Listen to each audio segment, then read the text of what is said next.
De retour en Funded, les mecs. Donc j'ai réussi à valider la première phase et la deuxième phase, deuxième phase en seulement deux positions. Donc on va aller checker ça. Je vais également aussi parler de l'importance de ne pas trader. C'est vrai que, outre toutes mes vidéos, en réalité, je trade très très peu. Et donc voilà, on va aller directement sur les graphiques. Ça va être une vidéo assez rapide. C'était juste pour être un petit peu actif, vous donner des news. Et je pense que je ferai plus de vidéos Road to SMIC, parce que le but du Road to SMIC, c'était de documenter toutes mes positions jusqu'à faire un payout de l'ordre du SMIC. Euh, et en fait, à chaque vidéo, je détaille mes positions. Donc j'en ferai sûrement une dernière quand je ferai un payout de 1400 balles. Mais en attendant, juste, je vais aborder de différents thèmes. Là, par exemple, le fait de ne pas trader tout le temps.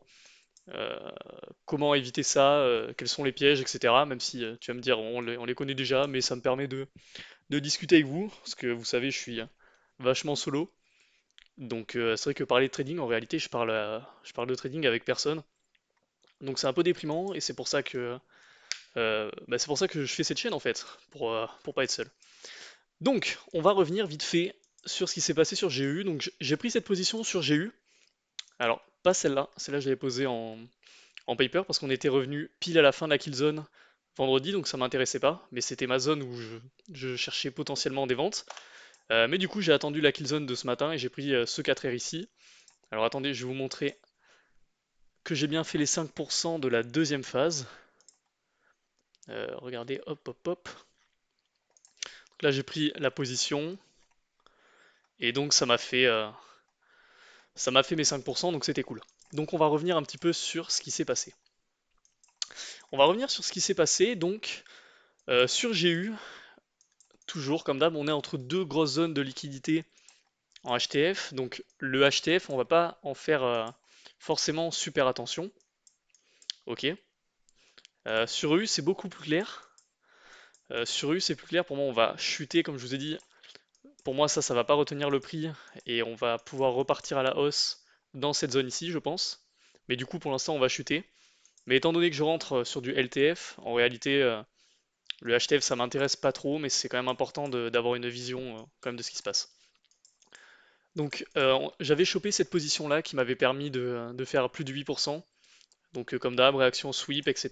Là, vous voyez, double mèche 4 heures qui m'a conforté dans cette position. On est pile revenu dans cette zone-là.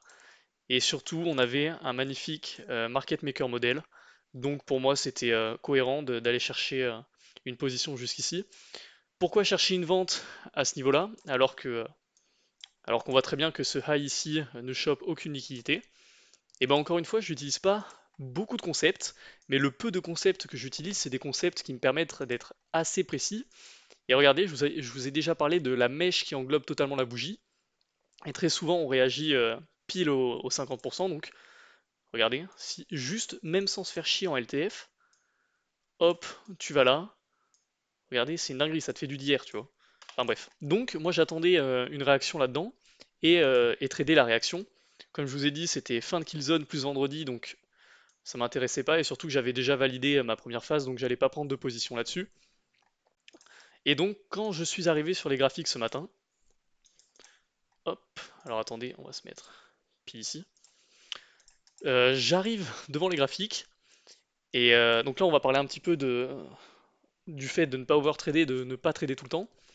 Ce qui est super important je trouve, c'est de un d'avoir un modèle clair et de 2 de savoir en 5 minutes, enfin en 5 minutes, même 5 minutes c'est trop, en 5 secondes s'il y a une opportunité parce que s'il n'y a pas d'opportunité et que tu restes encore plus longtemps à regarder le graphique, tu vas te persuader toi-même qu'il y a des positions à prendre. Alors qu'en réalité, non, tu vois.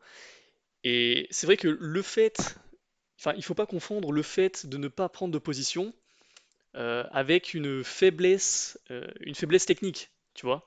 Se dire, ah ben là, enfin, ça correspond pas à mon edge, du coup je vais pas trader, ça veut dire que je suis nul et que je sais pas trader tous les contextes de marché. Non, tu as un edge qui fonctionne dans de telles circonstances, tu trades uniquement quand tu es dans ces circonstances, tu vois. C'est pas du tout de la faiblesse, tu vois. Donc c'est pour ça que c'est compliqué de pas trader. Mais par exemple, si on va sur U, comme vous savez, moi j'aime bien rentrer après une prise de liquidité, etc. Sur U, moi je vois cette zone-là où tout le monde a essayé d'acheter, ok? Donc je suis quasiment sûr que j'ai de la liquidité à target là. D'accord, ok, c'est cool. Mais est-ce que j'ai une zone où, enfin, une zone où tous les SL sont placés, tu vois? Et j'avais pas vraiment cette zone-là, tu vois. Donc sur EU, en utilisant mon modèle, c'est compliqué de se placer. Et pareil, des fois le prix fait une grande expansion comme ça. Ok, plein de gens cherchent à acheter, mais là vous voyez que le mouvement était tellement grand que s'il y a des personnes qui ont essayé d'acheter, tu vois, ça fait plus de 1R, ils sont potentiellement mis à... Hop, alors attendez, ils sont potentiellement mis à BE ici, tu vois. Hop. Et donc, le prix en revenant ici, peut-être qu'il va pas directement choper plus bas, tu vois. Donc, c'est plein de petits trucs à prendre en compte, la psychologie des autres gens. Mais sur EU, j'avais pas de zone de liquidité, en tout cas en termes de vendeurs, assez forte pour me permettre de rentrer en position.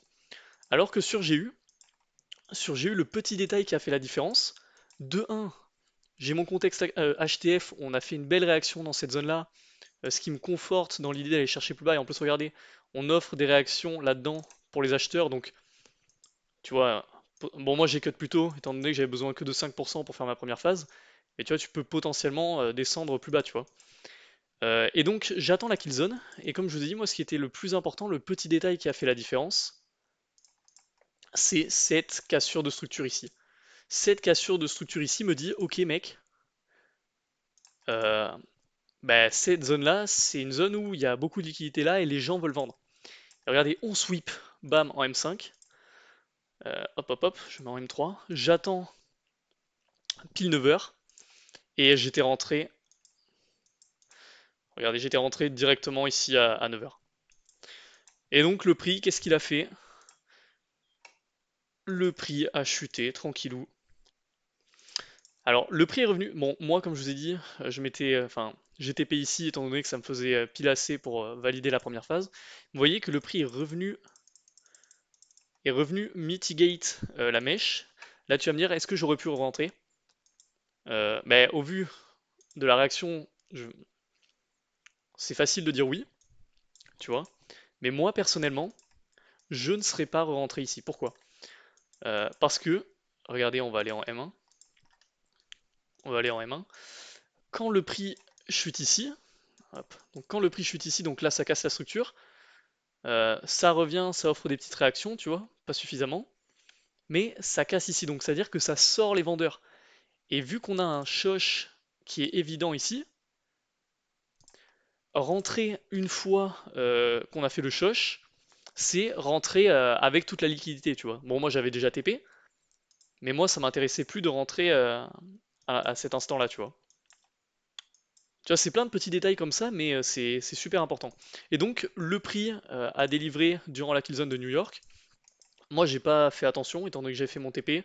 Du coup, je suis parti des graphes et j'ai pas tradé. Parce que là, j'ai un autre compte où j'ai validé ma première phase. Donc là, les prochains jours, je vais trader cette deuxième phase-là, le temps qu'on me donne le funded dessus là. Mais comme je vous ai dit, super important de ne pas trader. J'ai fait une super position, cool.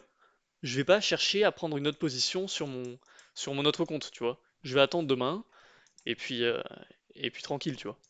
Sur le gold aussi, super important, super intéressant ce qui s'est passé. Je vous avais dit, alors attendez, hop, voilà. Je vous avais dit qu'après le sweep de cette liquidité, j'allais chercher des big ventes, et exactement un petit peu comme j'ai eu. On est arrivé pile fin de kill zone vendredi, donc ça m'intéressait pas. Là ce matin, tu vas me dire, est-ce que tu aurais pu choper un truc? Bah là c'était hors timing de la kill zone, et là vous voyez que dans la kill zone on a pas mal range. Donc je pense que j'aurais pas pu choper le move, malheureusement. Le move je l'aurais pu le choper ici en M1. En M1 ici, donc après le sweep, t'attends de voir un endroit intéressant, et là regarde. Ouais regarde, super intéressant. Je vous ai parlé souvent de la double mèche au high et au low, et là regardez, boum. Hop, attendez. Là tu vas me dire qu'est-ce qu'il raconte.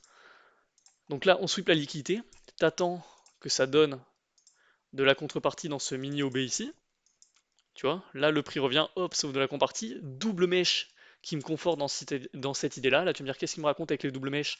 Regardez mes autres vidéos, j'ai très souvent parlé de ce petit phénomène ici que j'ai observé au niveau des high et low. Et là donc tu fais un truc comme ça, mais bon malheureusement je l'ai pas je l'ai pas regardé, tu vois, là tu me dis tu targetes quoi? Là tu vois, mais regarde. Ouais, tu vas me dire c'est facile une fois que tu l'as vu, mais c'était ma zone de vente, tu vois. Et donc là le prix a chuté, donc voilà.